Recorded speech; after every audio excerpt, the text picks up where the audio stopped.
کائنات میں کچھ مقامات ایسے ہیں جہاں ہماری عقل، ہماری آنکھ اور حتیٰ کہ روشنی بھی اپنی حدوں سے آگے نہیں جا سکتی۔ بلیک ہول انہی حیرت انگیز مظاہر میں سے ایک ہے۔ یہ خلا کا ایسا خطہ ہے جہاں کشش ثقل اس قدر طاقتور ہو جاتی ہے کہ ایک مرتبہ مخصوص حد عبور کرنے کے بعد روشنی بھی واپس نہیں آ سکتی۔ لیکن بلیک ہول کی اصل کہانی اس تاریکی سے کہیں زیادہ پیچیدہ ہے۔ یہ کسی خالی جگہ میں موجود سیاہ دائرہ نہیں، بلکہ انتہائی مرتکز مادے اور شدید کشش ثقل سے پیدا ہونے والی ایسی کیفیت ہے جو اپنے ارد گرد موجود خلا اور وقت کو بھی متاثر کرتی ہے۔ یہاں طبیعیات کے وہ اصول ایک نئے انداز میں سامنے آتے ہیں جنہیں انسان زمین پر رہتے ہوئے معمول سمجھتا ہے۔ بلیک ہول کا وجود طویل عرصے تک صرف ایک نظری امکان سمجھا جاتا رہا۔ پھر البرٹ آئنسٹائن کے نظر اضافیت نے سائنسدانوں کو یہ سمجھنے کا راستہ دیا کہ انتہائی طاقتور کشش ثقل خلا اور وقت کو کس طرح تبدیل کر سکتی ہے۔ بعد کی تحقیقات نے ثابت کیا کہ یہ محض ریاضیاتی خیال نہیں تھا، کائنات میں واقعی ایسے اجسام موجود ہیں۔ ہماری اپنی کہکشاں ملکی وے کے مرکز میں بھی ایک عظیم الجثہ بلیک ہول موجود ہے جسے سیجیٹریس اے کہا جاتا ہے۔ اس کا مطالعہ سائنسدانوں کو اس بات کا سراغ دیتا ہے کہ کہکشائیں کیسے تشکیل پاتی ہیں اور ان کے مرکز میں موجود یہ دیوہیکل اجسام اپنے گرد موجود ستاروں اور گیس پر کس طرح اثر انداز ہوتے ہیں۔ مگر سب سے بڑا سوال اب بھی باقی ہے، بلیک ہول کے قریب پہنچنے پر حقیقت کیسی دکھائی دیتی ہے؟ اس کی سرحد کو عبور کرنے کے بعد کیا ہوتا ہے؟ کیا وہاں وقت رک جاتا ہے؟ کیا مادہ کسی ناقابل تصور مرکز میں سمٹ جاتا ہے؟ اور کیا انسان کبھی اس راز کی آخری حد تک پہنچ سکے گا؟ ان سوالات کے جواب کے لیے ہمیں اس کہانی کا آغاز وہاں سے کرنا ہوگا جہاں ایک عظیم ستارے کی زندگی اپنے آخری مرحلے میں داخل ہوتی ہے۔ بلیک ہول کی پیدائش کسی اچانک واقعے کا نتیجہ نہیں ہوتی۔ بعض صورتوں میں اس کی ابتدا ایک ایسے عظیم ستارے سے ہوتی ہے جو اپنی زندگی کے آخری مرحلے میں پہنچ چکا ہوتا ہے۔ کروڑوں برس تک یہ ستارہ اپنے اندر ہونے والے جوہری تعاملات سے توانائی پیدا کرتا رہتا ہے۔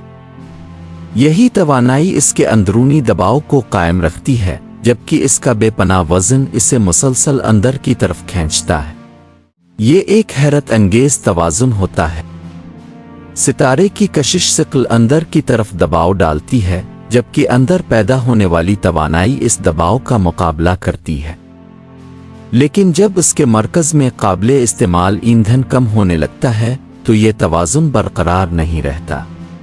مرکزی حصہ تیزی سے سکڑنے لگتا ہے، بیرونی پرتیں شدید تبدیلی کا شکار ہوتی ہیں اور بعض حالات میں ستارہ ایک زبردست دھماکے کے ساتھ پھٹ جاتا ہے جسے سپرنووا کہا جاتا ہے۔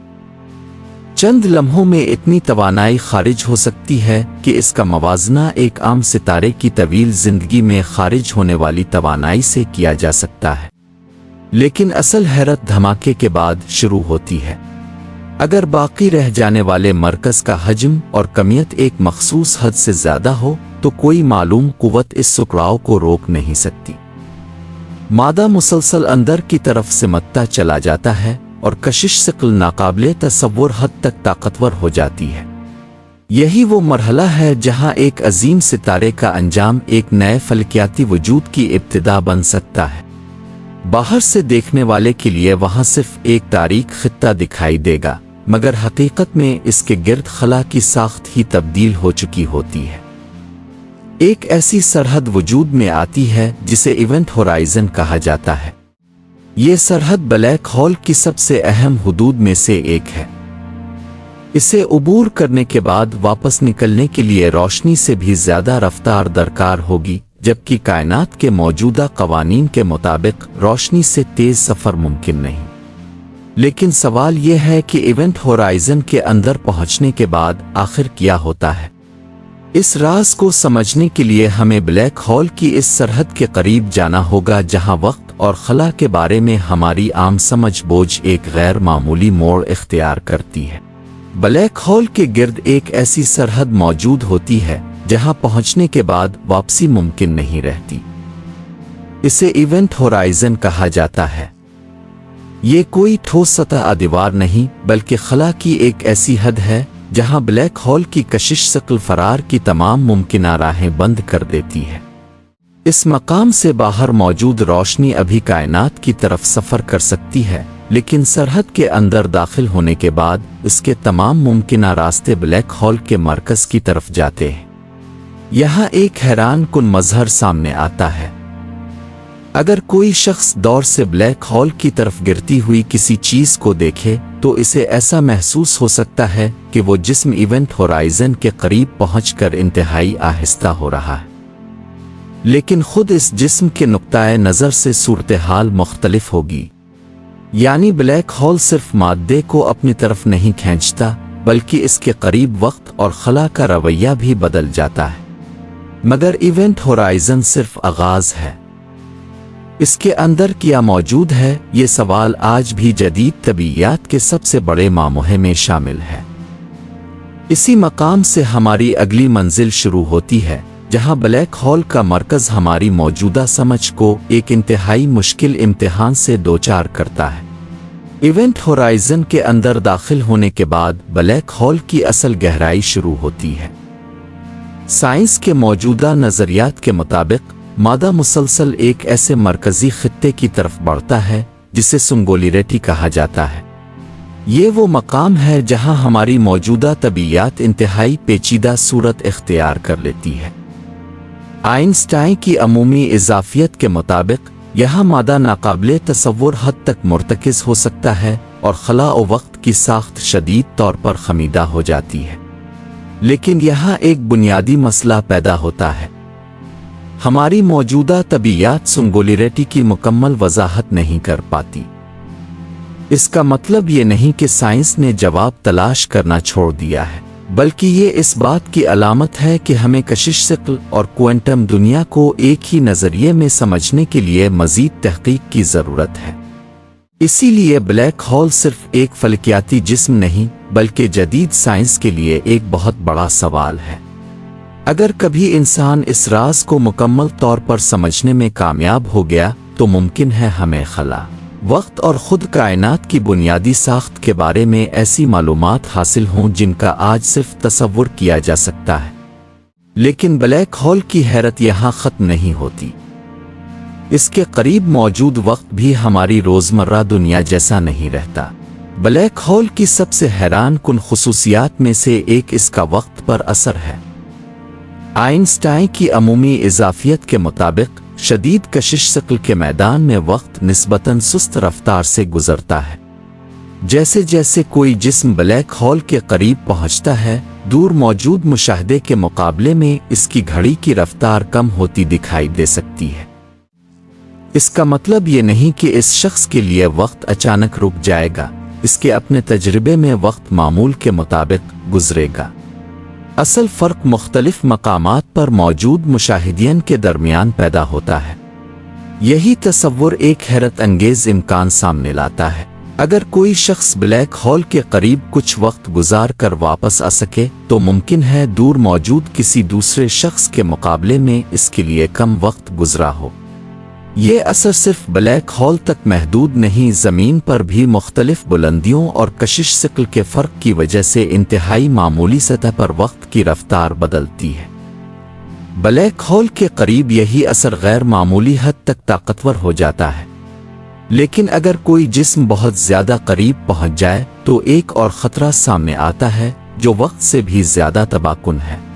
ब्लैक होल के करीब पहुंचने वाले जिस्म के लिए सिर्फ वापसी का रास्ता बंद नहीं होता बल्कि कशिश शक्ल का फ़र्क भी ख़तरनाक हद तक बढ़ सकता है।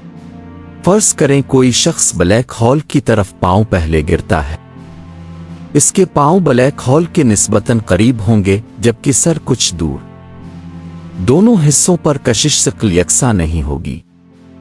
निश्चितः जिस्म के मुख्तलिफ हिस्से मुख्तलिफ शिद्दत से खींचने लगेंगे। इस अमल को स्पिगेटिफिकेशन कहा जाता है क्योंकि जिस्म एक लंबी बारीक साख्त की तरह खींच सकता है। इंतहाई ताकतवर किसी फर्क की सूरत में मादा टूट फूट का शिकार हो जाता है। लेकिन हर ब्लैक होल में ये असर एक ही मकाम पर जाहिर नहीं होता। छोटे ब्लैक होल के करीब किसी फर्क इवेंट होराइजन से पहले ही इंतहाई शदीद हो सकता है, जबकि बहुत बड़े ब्लैक होल के मामले में इवेंट होराइजन उबूर करते वक्त ये फर्क निस्बतन कम हो सकता है। यानी ब्लैक होल का हजम भी इस बात पर असर अंदाज होता है कि इसके करीब पहुंचने वाले जिस्म के साथ किया होगा। और अगर ब्लैक होल खुद नजर नहीं आता तो फिर साइंसदान आखिर इसे दरियाफ्त कैसे करते हैं? इसका जवाब हमें इसके गिर्द घूमते हुए सितारों, गैस और रोशनी के रवैये में मिलता है। ब्लैक होल से रोशनी बाहर नहीं निकल सकती, इसलिए इसे आम सितारे की तरह बराह रास्त देखना मुमकिन नहीं। फिर साइंसदान इसकी मौजूदगी का पता कैसे लगाते हैं? जवाब इसके गिर्द मौजूद कायनाती मादे में छुपा है। जब गैस और गर्दो गुबार ब्लैक होल की कशिश में आते हैं तो वो इंतहाई तेजी से गर्दिश करने लगते हैं। रगड़ और शदीद हरारत के बाइस ये मादा ताकतवर ताबकारी खारिज कर सकता है। इस रोशन खित्ते का मुशाहिदा करके साइंसदान ब्लैक होल की मौजूदगी और खुसूसियात का अंदाज़ा लगाते हैं। इसके अलावा करीबी सितारों की हरकत भी अहम सबूत फराहम करती है। अगर कोई सितारा किसी ऐसे गैर मरी मरकज़ के गिर्द इंतहाई तेज़ी से गर्दिश कर रहा हो जिसका वज़न बहुत ज़्यादा हो, तो ये इस बात का मजबूत इशारा हो सकता है कि वहाँ ब्लैक होल मौजूद है। 2019 में साइंसदानों ने पहली मर्तबा एक ब्लैक होल के गिर्द मौजूद रोशन मादे के साथ उसके साए की तस्वीर हासिल की। बाद में हमारी अपनी कहकशां के मरकज़ में मौजूद सेजिटियस ए की तस्वीर भी सामने आई। ये तस्वीर ब्लैक होल की बराह रास्त रोशनी नहीं दिखाती, बल्कि इसके गिर्द मौजूद इंतहाई गर्म मादे और उसके साए को जाहिर करती है।